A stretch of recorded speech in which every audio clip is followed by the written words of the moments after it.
രൂപയ്ക്ക് ചെറിയ സാധനങ്ങൾ മക്കൾക്ക് മനസ്സിലാകുന്ന സാധനങ്ങൾ ഈ സാറന്മാർ കാണിച്ചു തരും കേട്ടാ. ഇവിടെ പോലീസുകാരെല്ലാം ഫയർഫോഴ്സുകാരേ ഉള്ളു. യൂണിഫോം എല്ലാം പോലീസുകാരല്ല കേട്ടാ. പോലീസ് അല്ലാത്തവരും ഉണ്ട്, ഫയർഫോഴ്സുകാരുണ്ട്, എക്സൈസുകാരുണ്ട്, അങ്ങനെ ഒരുപാട് പേരുണ്ട്. ആ കിച്ചയുടെ കഴിയും മനസ്സിലാവും. ഇപ്പൊ നമ്മുടെ സാധനങ്ങൾ അത്യാവശ്യം നിങ്ങൾക്ക് മനസ്സിലാവുന്ന സാധനങ്ങൾ ഈ സാറന്മാർ കാണിച്ചു തരും. കാണിച്ചു തന്നിട്ട് വെള്ളമൊക്കെ അടിക്കാൻ അങ്ങനെ ചെറുതായിട്ട് കാണിച്ചു തരും. അത് സാറന്മാരെ നിൽപ്പുണ്ട് കേട്ടാ.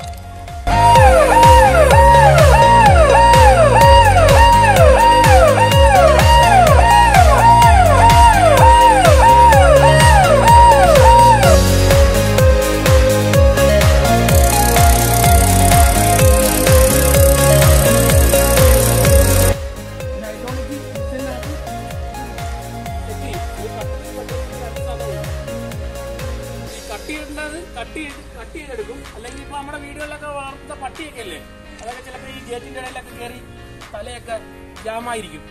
അപ്പൊ നമ്മള് സ്പ്രെഡർ കൊണ്ടുപോയിട്ട് ഇതിനെ അകർത്തിയിട്ട് പുറത്തെടുക്കും. ഓടിക്കൂടൊക്കെ വീട്ടിലെ കാണാം. അച്ഛന്റെ പാപ്പയുടെ പോകുമ്പോഴേ ഞങ്ങൾ ആരെങ്കിലും കണ്ടിട്ടുണ്ടോ? മഞ്ഞൊക്കെ അടി മാറ്റി തരണം കേട്ടോ. പാപ്പയുടെ അച്ഛനൊക്കെ പറയണ കേട്ടോ, മാറ്റി തരണം. ആ ഭാഗമൊക്കെ നമുക്ക് അകത്തി എടുത്തിട്ട് കുടുങ്ങുന്ന ആളിനെ രക്ഷപ്പെടുത്താൻ വേണ്ടിയുള്ള ഉപകരണമാണ്. സ്പ്രെഡർ എന്നാണ് അതിന്റെ പേര് കേട്ടോ.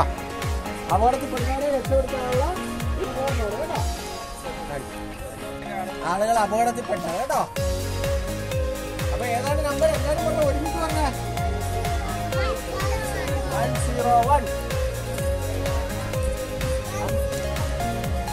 കേട്ടോ.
അപകടങ്ങൾ ഉണ്ടായാൽ നാം എന്താണ് ചെയ്യേണ്ടത്?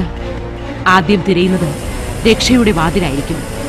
ഇവിടെ മനുഷ്യന്റെ സ്വത്തിനും ജീവനും നിതാന്ത ജാഗ്രതയോടെ കാവൽ നിൽക്കുന്ന ഒരു സർക്കാർ സ്ഥാപനമുണ്ട്. 24 മണിക്കൂറും ഉണർന്നിരിക്കുന്ന രക്ഷാപ്രവർത്തകരുണ്ട്. രക്ഷയുടെ വാതിൽ തുറക്കാൻ ഒരു ഫോൺ കോൾ മതി. അപകടത്തെക്കുറിച്ച് അറിയിപ്പ് കിട്ടുന്ന മാത്രയിൽ തന്നെ ദൌത്യം ഏറ്റെടുത്ത് പ്രവർത്തിക്കുന്നവരാണ് ഈ ഉദ്യോഗസ്ഥർ. ഫയർ ആൻഡ് റെസ്ക്യൂ സർവീസസിന്റെ സേവനത്തിന് വിളിക്കേണ്ട നമ്പർ 101 ആണ്. ഉത്തരവാദിത്വത്തിലും കർമ്മത്തിലും ഫയർ ആൻഡ് റെസ്ക്യൂ സർവീസ് എന്നും എപ്പോഴും മുന്നിൽ തന്നെ.